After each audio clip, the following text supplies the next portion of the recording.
Helo, noswaith dda, I'm Lewis Rhys-Jones. A murder investigation has been launched after a 17-year-old died in Abertreidwr.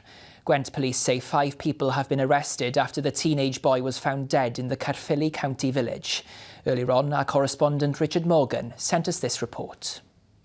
It was 5:45 yesterday evening that police were called to an address just behind the police cordon here after reports that a teenage boy had sustained a serious injury.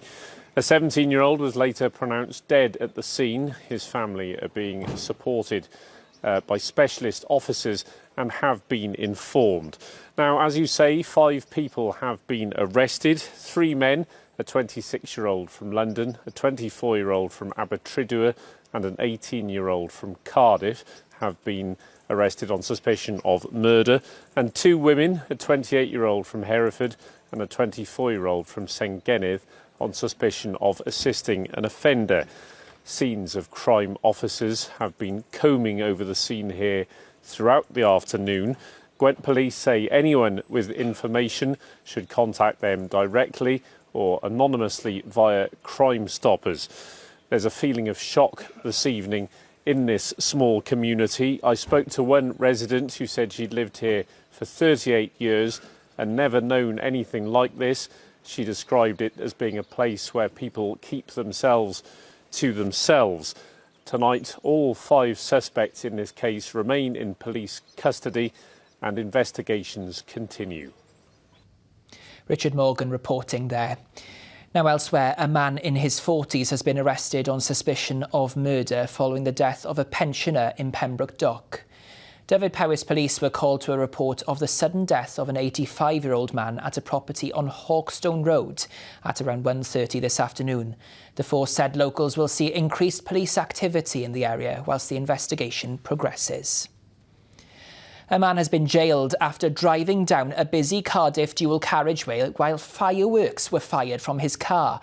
Ahmed Kadura from Birmingham pleaded guilty to driving a vehicle dangerously and using fireworks during night hours. He was jailed for 8 months and disqualified from driving for more than 2 years. The Welsh Government has confirmed that long-awaited new tram trains will go into operation in the South Wales valleys this spring. They're a key part of the South Wales Metro and the ambition to run faster as well as more regular services. On a visit to the depot in Taftswell, the First Minister has defended delays to the project. Mike Griffiths has the story. The First Minister is used to the levers of power, but in the train cab, it's the driver who's in charge. Great. Not that Eluned Morgan seemed to mind. She was visiting Transport for Wales' depot to confirm the start date for these new tram trains, a key and much delayed part of the South Wales Metro.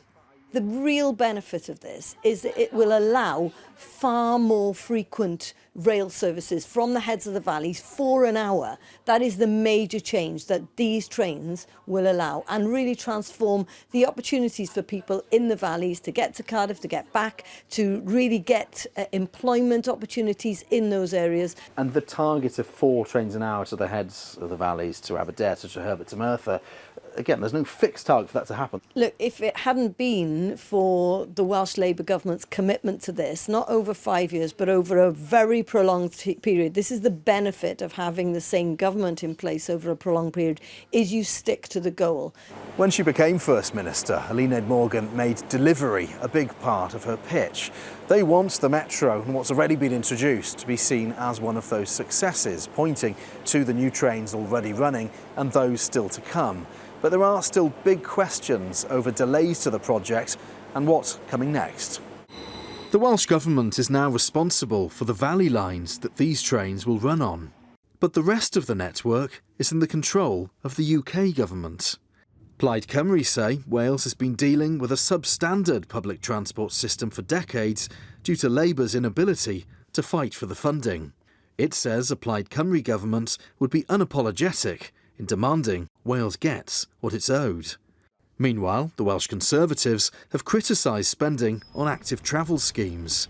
They say they would prioritise essential transport infrastructure. Back at the depot, testing and training on the tram trains continues.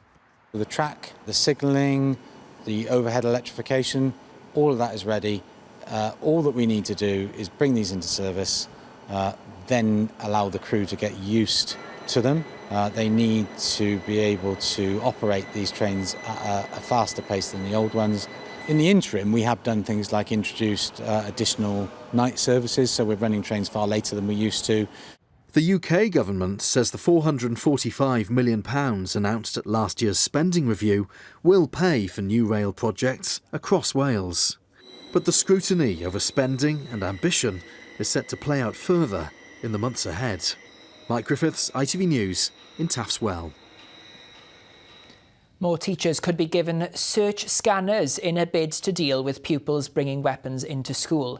New guidance by the Welsh Government will give teachers the power to search any student suspected of carrying a knife or other weapon. Isa Farfo reports. Scanning pupils for weapons. This is the Welsh Government's new guidance to keep our schools safe. Teachers will now be able to carry out searches like this one if they suspect a student is carrying a weapon. That someone has a weapon, they might carry out a search.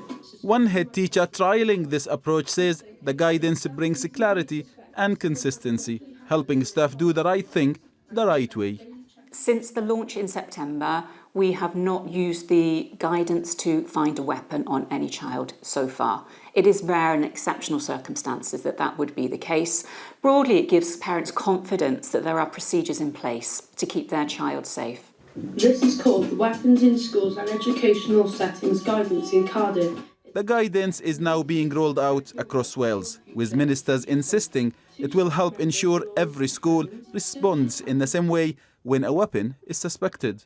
But we know that this is something that our school staff are already worried about. This is not intended to be in any way burdensome. This is intended to empower school staff by giving them more information about the steps they could take in the very rare instance that a child is suspected of having a weapon in school. And the Children's Commissioner is mindful of the added pressure on staff and pupils. I know that pupils are already worried to an extent about their safety and about security, including in schools. So I hope that these measures actually serve to reassure pupils and increase their feelings of safety. Meanwhile, Plaid Cymru says guidance alone will not fix the wider crisis in behaviour and safety, while Reform says, sadly, the Labour Welsh Government has allowed safety and standards to slip in our schools. Supporters of this plan hope it will give confidence to parents, pupils and teachers that our classrooms are safe at a time when school safety is very much in the focus. Isa Farfur, ITV News. In rugby, and Wales will kick off their Six Nations campaign against England tomorrow. Lewis Rhys-Zammit has been named as full-back, while Scarlet centre Eddie James starts alongside Ben Thomas in midfield, with Josh McLeod set to make his debut in the competition. They'll kick off at Twickenham at 20-5 with a build-up here on ITV1 and ITVX from 3:45. There's a massive buzz around the camp to kick off the Six Nations, especially, playing up in Twickenham against England. No better game to start off with for us, really emotionally and physically. We know it's going to be challenging, but we're ready to step up to that challenge. Time for a look at the all-important weather for the weekend now. Here's Georgie Palmer with all the details. Midday Mayan temples, followed by sunny afternoons on the sand. TUI sponsors ITV Cymru Wales weather. Hello, it's been another thoroughly miserable day. We've seen accumulations of up to 50 millimetres of rain over higher ground. But the good news is that we will see a dry interlude initially tonight. But with all that excess moisture in the air, some fairly dense patches of mist and fog. And then as we edge towards dawn, well, the next bout of rain waiting in the wings. So a soggy end to the night, but also a colder night tonight compared to recent nights with overnight lows of 3. And then through the day tomorrow, well, further bands of heavy and persistent rain tracking northwards. In their wake, some lively showers. We could actually see a rumble of thunder along the south coast as well. So yeah, a really messy day, but the winds will begin to ease down and it will still feel mild actually for the time of year. Highs reaching around 10 or 11 degrees. Sunday, I think, looks to be the better day if you've got plans to be out and about. The wind's easing down as well. Still the risk of 1 or 2 showers. For the start of next week, a pretty gloomy day to come on Monday, and then low pressure still very much in charge. So further spells of heavy rain and strengthening winds from Wednesday onwards. Bye-bye. TUI sponsors ITV Cymru Wales weather. And that's the way things look in Wales tonight. We won't be on tomorrow due to the rugby, but we'll keep you informed online, and Gwennan Campbell will be here on Sunday. But for now, enjoy your weekend and I'll see you soon. Nos da.